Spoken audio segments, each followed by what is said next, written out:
8 putains de semaines, 8 putains. Tout était pratiquement à ma main, j'allais succomber, j'allais ramasser la route comme never. Wow. Yo la famille, re-bienvenue et bienvenue sur ma chaîne pour les nouveaux. J'espère que vous allez bien. Pour moi, ça va nickel. Donc aujourd'hui, on se retrouve pour une nouvelle vidéo sur ma chaîne. Vous pouvez même pas imaginer à quel point je suis heureux de revenir sur la chaîne. Non, mais ça m'a hyper manqué de me poser, allumer ma ring light, poser la caméra, vous faire une petite vidéo pour YouTube. Donc j'espère que c'est réciproque, que je vous ai manqué et que vous êtes content de me revoir. J'espère que vous serez au rendez-vous pour cette vidéo.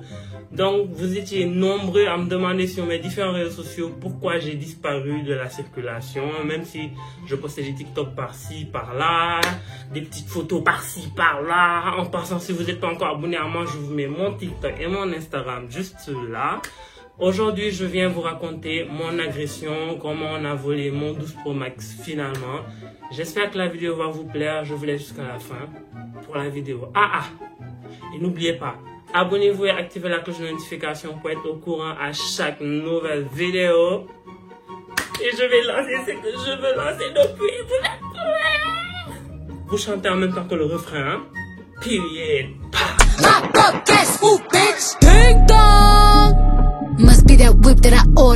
Comment je pourrais commencer ce petit truc là? Déjà, comme c'est une story time, n'hésitez pas à vous poser, vous prendre des petits chips, des biscuits, vos petits laits, votre petit thé, I don't know, comment vous préférez vous asseoir et prendre le thé, une autre vibe. Posez-vous et écoutez-moi vous raconter la façon dont on m'a agressé, on m'a volé mon 12 Pro Max. Pour la deuxième fois, c'est la deuxième fois qu'on a essayé de me le voler et cette fois-ci c'était la bonne. Pour ceux qui se rappellent, pour ceux qui ont vu le vlog Squid Game, dans cette vidéo, on a failli me voler le téléphone dans un taxi. Je vous mets la partie juste là. Il est en train de pleuvoir. Je savais que le temps n'était pas si favorable à nous. Il est en train de commencer à... Comment dire encore? Le mec là a essayé de voler mon téléphone nice, au calme. Il n'a pas réussi, il n'est pas tombé sur la bonne personne, le pauvre. Il a cru que je suis aussi idiot pour laisser prendre mon téléphone. On a failli me le voler, mais comme vous avez vu sur la vidéo, j'ai pu récupérer le téléphone. Si vous voulez voir la vidéo, n'hésitez pas, je vous la mets dans le petit et juste là, si je peux le faire bien sûr. Donc, comme je vous ai dit, la première fois on avait essayé de le voler, mais ils n'ont pas réussi. Cette fois-ci, ça a été la bonne. Je sais pas, ils ont calculé le truc, je sais pas, c'était un complot contre moi, je sais pas, qui me voyait tous les jours aller à l'école. I don't know, I don't really know. Donc, le truc s'est passé comment? Moi, chaque matin, faut savoir que moi, je pars à l'école du lundi au samedi. Du lundi au vendredi, j'ai cours jusqu'à maximum 18 h et le samedi, j'ai cours jusqu'à midi.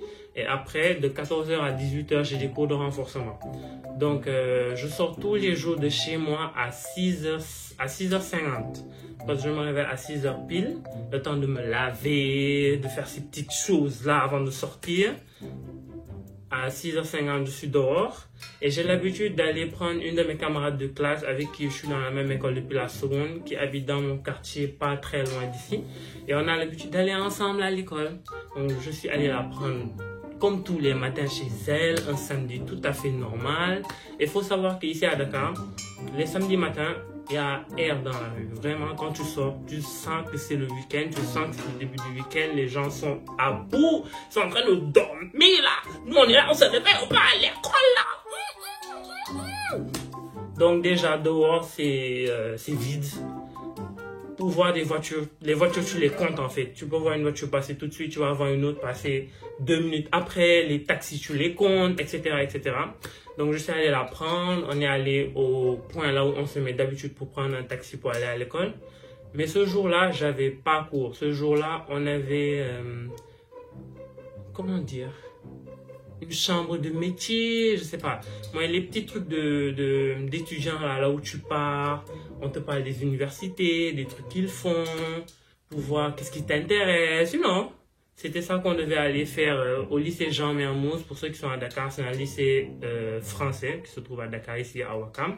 Et c'est là-bas qu'on devait partir et on devait se retrouver à l'école, prendre les bus de l'école à 8 h et arriver là-bas pour le forum, etc. Donc on est allé sur la route. On s'est posé comme d'habitude en attendant un taxi comme tous les 4 matins. Et voilà où se passe l'action. Ouvrez bien vos oreilles. Là, vous allez tout savoir, vous allez tout comprendre. Donc déjà, moi et ma pote là, on était sur la route. Sachant que la route, c'est 2 voies. Tu as la voie qui part vers la gauche et la voie qui part vers la droite. Nous, on était de l'autre côté de la route pour la voie qui part vers la gauche. Qui part vers la droite, excusez-moi. Donc, on s'est posé là. Moi, j'étais là. Ma pote était là. Où on s'était arrêté, il y avait une sortie. Une sortie qui te permettait de prendre la voie de droite vu que tu ne peux pas tourner à gauche. Donc, tu es obligé de prendre la voie de droite. Et moi, il faut savoir que j'ai des AirPods Pro. Je ne sais pas où ils sont. Est-ce qu'ils sont là-bas? Je crois qu'ils sont dans le salon. J'ai des AirPods Pro. Et pour ceux qui ont des AirPods Pro, vous savez que quand vous les mettez dans vos oreilles, il y a une réduction du bruit. Que vous écoutez les sons ou pas, il y a toujours une réduction du bruit. Donc, je les avais dans les oreilles, mais je n'écoutais pas la musique parce que je parlais avec ma pote avec qui j'étais. Voilà. Et à un moment, elle aussi, elle avait son téléphone. Elle avait son téléphone, elle l'utilisait, elle était là. Et moi, j'étais de l'autre côté, mais je n'utilisais pas mon téléphone. Mon téléphone, il était à la main. Il était à la main, comment vous dire? C'était sur ma main, mais je ne l'utilisais pas. Je parlais avec ma pote, je faisais ça pour voir est-ce qu'il y avait des taxis qui viennent ou pas. Le truc le plus con, c'est qu'on était sur la voie qui part vers la droite et moi je regardais. Non, on était sur la voie où les taxis venaient vers notre gauche et moi, le con, je regardais les taxis qui venaient vers la droite. C'est ça qui m'a mis dans les problèmes, c'est ça qui m'a mis dans ces trucs-là, qui m'a fait perdre ma carrière. Donc, au début, c'est ma pote qu'ils allaient voler en premier parce que c'était elle qui était beaucoup plus proche de la sortie dont je vous ai parlé tout à l'heure. C'était 2 gars en moto, ouais, j'ai oublié de préciser ça, c'était 2 gars en moto, en scooter, genre. Et comme j'avais mes écouteurs, je ne les ai pas entendus venir. Ça déjà, il faut bien le noter dans votre tête, je ne les ai pas entendus venir.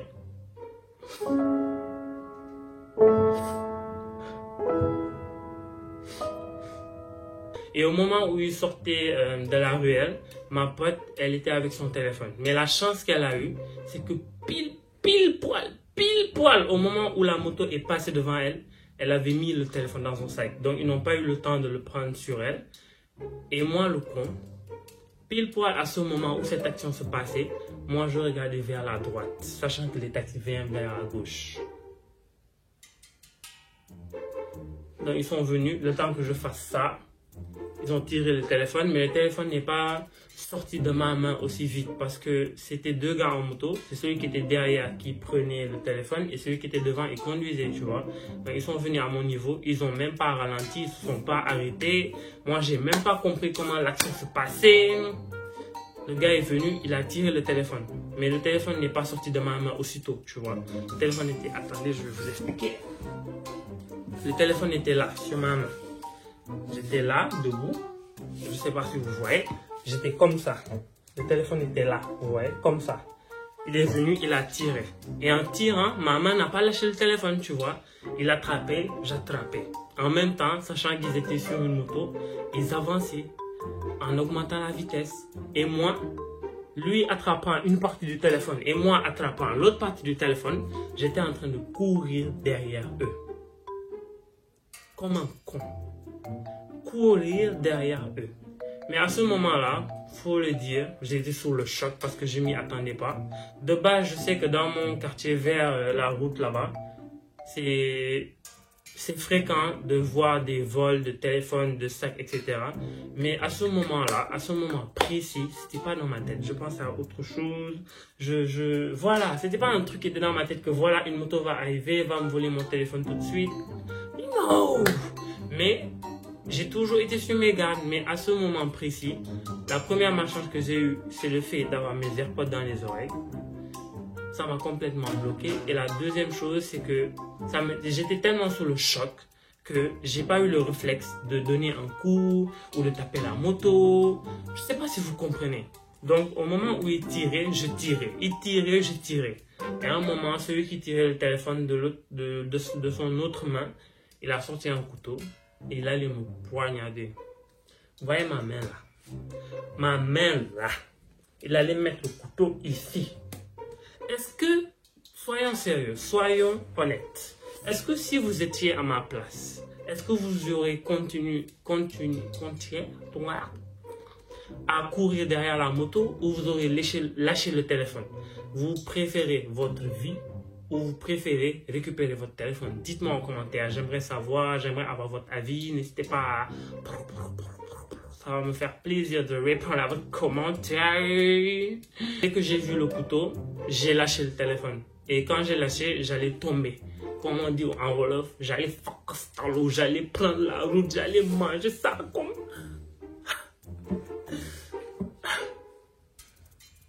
Et c'est là qu'on a pris mon téléphone, qu'ils sont allés avec, que j'ai vu mon téléphone aller partir loin de moi et j'étais là. Qu'est-ce que je fais, oh mon Dieu, pour mériter ça? J'ai pas fait de bêtises. J'étais bon à Noël. Et à Pâques, je me préparais à manger du jour. Et me voilà sans téléphone. Et j'ai vécu ça pendant 8 semaines. Vous vous imaginez? Après ça, ma pote avec qui j'étais, elle a eu peur. On s'est redirigé vers chez nous, vers chez elle, quoi, pour qu'elle puisse rendre son téléphone parce qu'elle avait un peu peur que les deux gars en moto reviennent nous retrouver là-bas pour prendre le sien. On est allé vers chez elle, elle a essayé de rendre le téléphone, mais à cette heure, les gens dorment. Elle a appelé, personne n'a répondu. Elle a sonné, personne n'a répondu. On a été obligé de partir avec le téléphone à l'intérieur. Quand je suis arrivé à l'école, que j'ai raconté ça à mes potes, ils étaient en train de... Il y en a certains qui rigolaient. Il y en a certains qui ont attrapé leur tête. Parce que tout le monde sait à quel point j'adore mon téléphone. Et il y en a d'autres qui me disaient que oui, j'aurais dû faire ceci, cela. C'est la même fois, en fait. C'est passé, c'est arrivé, c'est arrivé. La première fois qu'on a essayé de me voler, j'ai su me défendre, j'ai su garder mon téléphone, mais c'était la bonne. Ils m'ont eu. Et il faut savoir que j'ai un pote qui est informaticien. Il s'y connaît très bien dans ce genre de choses. Il a déjà été volé lui aussi son téléphone, donc il a un peu d'expérience. Donc quand je suis allé au forum avec ma pote, parce que faut savoir que j'y suis allé. Hein. Je suis pas rentré chez moi pour aller pleurer, rien. J'ai continué ma journée normale. Je suis rentré chez moi à midi. Et je suis allé voir mon pote là, parce qu'on habite dans le même immeuble. Je suis allé le voir, je lui ai donné la boîte de mon téléphone, parce que j'ai toujours la boîte du 12 Pro Max.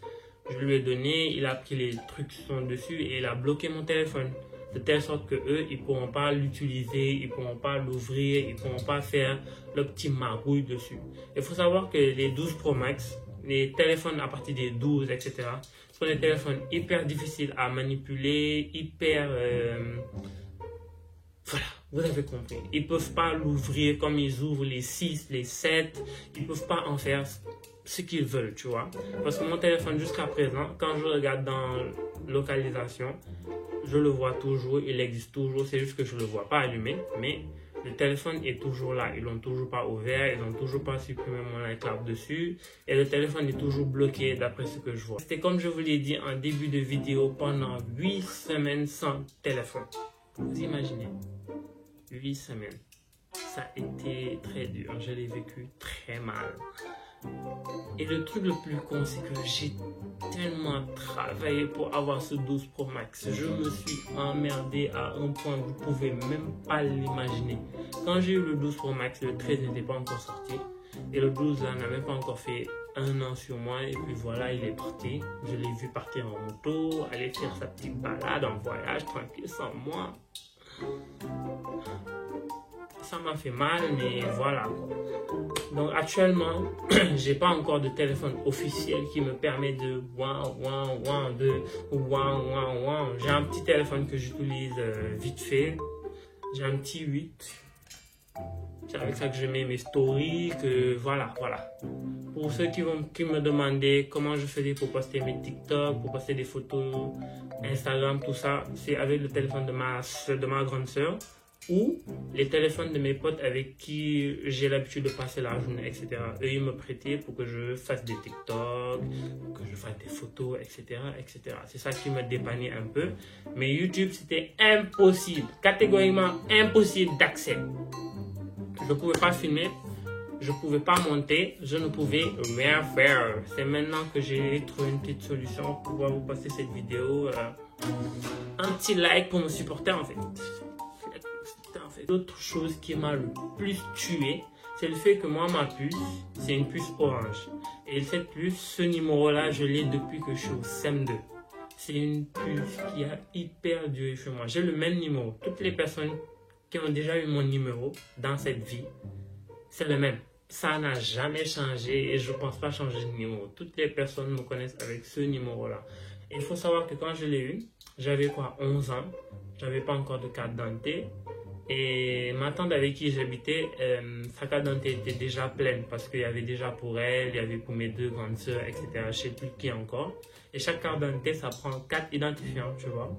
Donc j'ai été obligé de demander à ma bonne de me prêter ma nounou que j'avais à cette époque-là, à cette période de ma vie-là. C'est elle qui m'a prêté sa carte d'identité pour que je puisse aller identifier ma puce et pouvoir l'utiliser. Parce qu'il faut savoir que les puces Orange, c'est impossible de les utiliser sans les identifier, tu vois. Donc, j'étais obligé de prendre sa carte d'identité pour aller identifier la puce et pouvoir l'utiliser. Il faut savoir que cette nounou-là, on n'est plus ensemble depuis des années. Entre-temps, elle s'est mariée, elle a eu sa fille, elle vit sa vie dans son quartier, tu vois. Et c'est un peu éloigné de Dakar. Voilà, c'est très loin de Dakar. Donc, et c'était un peu compliqué de la faire venir parce que quitter là-bas, laisser sa fille pour venir ici, passer la journée, me récupérer la puce pour que je puisse changer l'identifiant, la mettre sur mon nom, etc. C'était un peu compliqué, tu vois. Mais on a pu gérer, je lui ai envoyé un peu d'argent, elle est venue après 4 jours parce que je suis resté 4 jours sans avoir accès à ma puce. Et sans ma puce, je ne pouvais pas rentrer sur Snap, je ne pouvais pas rentrer sur TikTok, sur Instagram. Je pouvais rentrer sur rien, même pas, j'avais pas accès à mes comptes email, j'avais accès à rien, j'étais bloqué de partout. La seule chose que je pouvais faire, c'était regarder Netflix, regarder Prime Video, regarder vidéos YouTube sur la télé. C'est la seule chose que je pouvais faire. Mais après, j'ai pu récupérer ma puce quand elle est revenue. J'ai pu la mettre dans un téléphone, je suis rentré dans mes comptes email, j'ai pu me reconnecter à tous mes comptes à partir de ma tablette. Je vous jure que si cette tablette n'existait pas, non. Je ne peux pas imaginer comment j'aurais vécu pendant ces 8 semaines. Ça aurait été un autre level, j'aurais hyper souffert là. Non mais vraiment j'ai changé hein, parce qu'avant, à l'époque, si ça m'était arrivé, j'aurais pleuré. J'aurais pleuré jusqu'à succomber quoi. Mais je sais pas. Peut-être c'est parce que j'arrivais quand même à me connecter, à donner de mes nouvelles, même si YouTube me manquait vraiment. Mais au moins j'arrivais à faire le maximum, tu vois. J'ai continué à alimenter mon compte TikTok, mon compte Instagram, etc. Donc nous voici arrivés à la fin de la vidéo. Je voulais pas vous revenir avec des vidéos challenge, des vidéos waga waga wigi, mais ça arrive bientôt. À partir de la semaine prochaine, je recommence à poster des vidéos chaque samedi. Vous êtes même pas prêts, les vidéos qui arrivent. Donc activez la cloche de notification pour être au courant à chaque nouvelle vidéo. Ça arrive en balle. Donc pour la morale de cette histoire, tenez bien vos affaires dans la rue, évitez de tenir vos téléphones dans la rue. Si vous devez écouter la musique, mettez votre musique, mettez-le dans votre poche, dans votre sac, attrapez bien vos bagages parce que ces gens-là, ils ne croient en rien, ils ne savent pas comment vous avez fait, comment vous vous êtes démerdé pour avoir ce qu'ils ont volé et ils le prennent, ils partent faire ce qu'ils ont à faire avec, le vendre à une somme qui ne sert absolument à rien. Imagine pas un 12 Pro Max, quand je l'ai eu, il coûtait 900 000. Ils vont aller le vendre à peut-être 100 000, 200 000. Regarde ce gâchis. Et c'était un 128 Go. C'est vraiment nul, c'est vraiment triste et ça fait mal, vous voyez. Mais on croit en Dieu, tout ce qui se passe dans la vie, c'est une épreuve et au fur et à mesure, tu auras quelque chose de plus grand. Et c'est comme ça que je l'ai pris du côté positif. Je me suis dit que Dieu l'a fait pour une bonne raison. Peut-être que s'ils n'avaient pas pris ce téléphone, j'aurais peut-être fait un accident, là. Bref. Donc j'espère que cette vidéo vous a plu. N'hésitez pas à liker, commenter, partager. Surtout, abonnez-vous et activez la cloche de notification pour être au courant à chaque nouvelle vidéo. J'espère vraiment que vous serez là pour regarder la vidéo et que vous serez encore là pour continuer à regarder mes vidéos parce que ça fait très longtemps. J'espère que vous ne m'avez pas encore oublié. Et sur ce, je vous dis à la prochaine.